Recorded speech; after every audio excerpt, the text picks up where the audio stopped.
I'm Koster, and I'm from Dauphin, Manitoba, Canada, and I am here to share my faith story.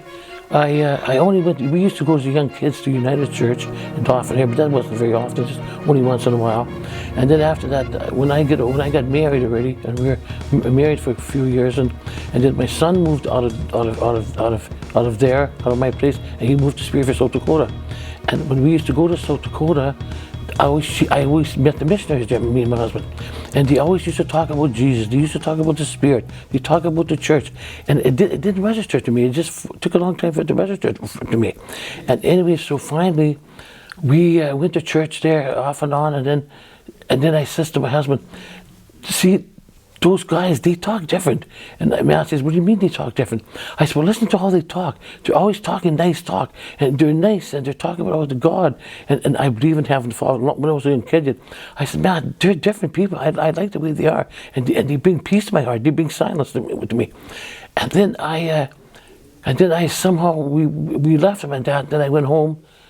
And then somehow, 2-3 weeks later, my son came down from Spearfish, South Dakota. He came home to visit, and somehow he phoned and he got the missionaries come to our place. I don't know. He just did that automatically.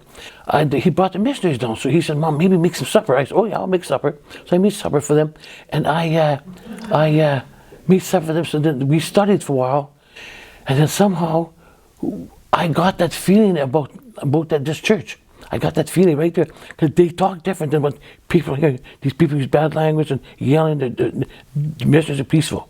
That's I picked up right away. And anyway, so before you know it, I started to get this feeling about this church. So I come in here. My daughter was going to church first. Then I went with her, and then they're talking about this church and talking about the church. And somehow I had that feeling that there's something in there that I wanted.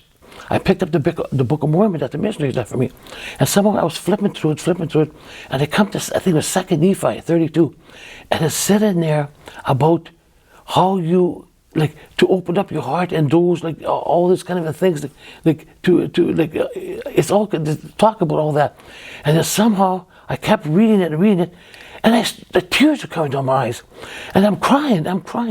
I said to myself, "Am I going crazy or what? What is there to cry about? There's no pictures. There's nothing to be sad about." The missionary said to us one day, when me and Leanne and Matt, he said, "You got to promise me something." I said, "What?"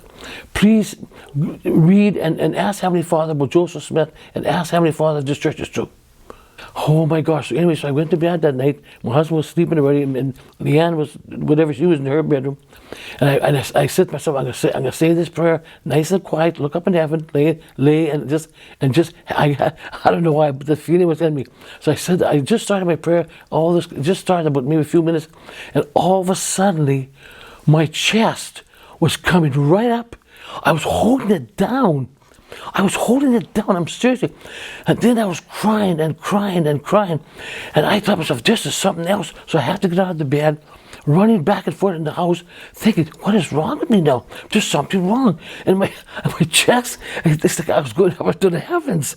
I thought, there's something wrong. So I came back to bed, and then I had to finish that prayer. So I finished that prayer, and I was just crying, and my eyes, everything was just... the tears are just coming out of me. So one day, Meekum went back. Ken Meekum from Utah. He's the best missionary. I love all the missionaries, but him and me were pretty close. I said, "Meekum, guess what? I told him about all this what I was going through." He goes, "Vi, go pray a prayer tonight. Ask Heavenly Father if you should get baptized."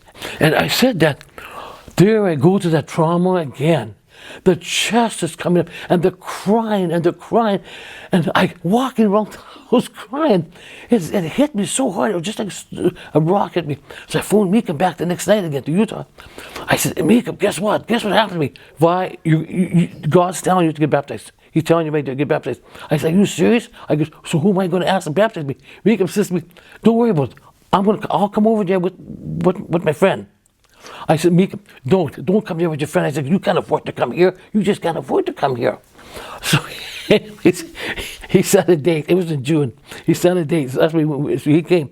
Everybody got ready. We had a thing all set at the lake, and I got baptized. The water was cold. It was cold. I felt like I was in a different world. I felt so different. I was a total different person right there. Total different person than what I used to be. So then I was thinking about all these things. How could God know this? That I'm a little person, maybe this big down here, and He's way up there. I couldn't get that through my head, you know. All this took a toll on my body. It changed me. I just knew already what to do already. I just knew to pray slowly, ask Heavenly Father, and have that faith that it's going to happen. And I knew it.